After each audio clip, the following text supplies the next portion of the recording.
as you power, scared that she'll put you on her thumbnail and claim you benefited from Charlie Kirk's assassination, which he's doing to me right now. Yeah, that was the... I'm done with these people. She has security, just not on the level of you. Oh, yeah, the one fat guy you mentioned with no wall and no barrier in a suburban neighborhood with neighbors shouldn't give two no one's out for her. She's lying about all of this. You told me you went to her house and she's got a 4-foot wall and one fat guy, and she doesn't give a about her security.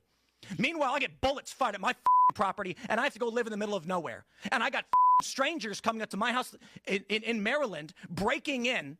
I got people showing up and beating up the residents who try to live there. How the am I even supposed to sell this property?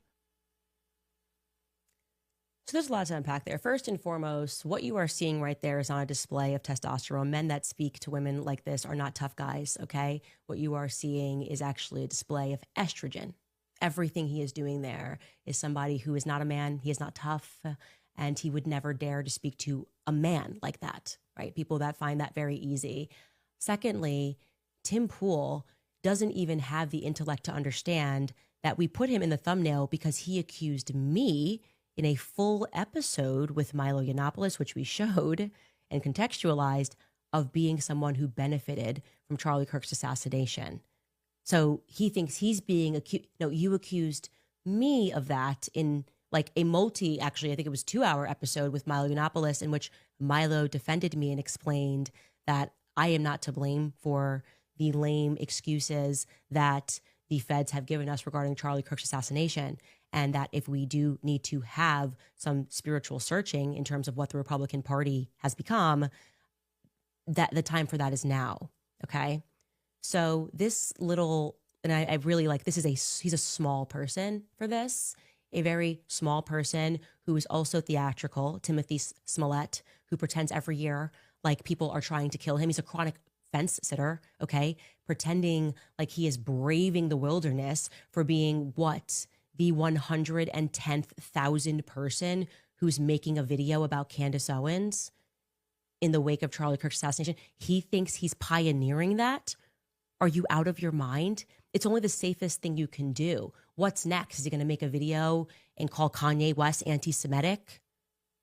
Like that's what he's pioneering right now. Oh my gosh, so original. Like, is he going to call Donald Trump evil in 2016? This is the storm that he's braving, is jumping on the side of what everyone else is doing. He is a fundamentally weak man for what he did there. He should apologize. He won't. I don't care what happens to his platform. He's now essentially trying out because he's under financial pressure. He's trying out for a Zionist to pay him, and they will. Okay, they will cut him a check. And I hope that happens for you, Tim. I hope it makes you happy. But to do that to someone who has never done anything to you other than disagree with you about the Charlie Kirk narrative, I have not focused my content on you. And anytime your name has come up, it has been because you have explicitly been attacking me. You are a coward.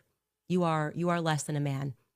Okay? You are behaving, your type right there is like a person who's having financial issues and yet decides to go out and put 100K on a poker game. And when he loses and is a further 100K in the hole, comes back home and beats his wife and kids and thinks he's a tough guy. That's how you're acting right now.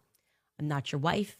I'm not your kids. Get your affairs in order and stop blaming me, because I'm actually traversing down the path that hasn't been traveled by standing up and saying that something corrupt happened and Charlie Kirk was assassinated. And I don't care about your midterms. Okay, I don't care about your next year midterms and whether or not the Republican Party is united. Okay, because I don't want to stand next to people that would cover up Charlie Kirk's assassination. I hope that I have made my point perfectly clear. We'll be back after.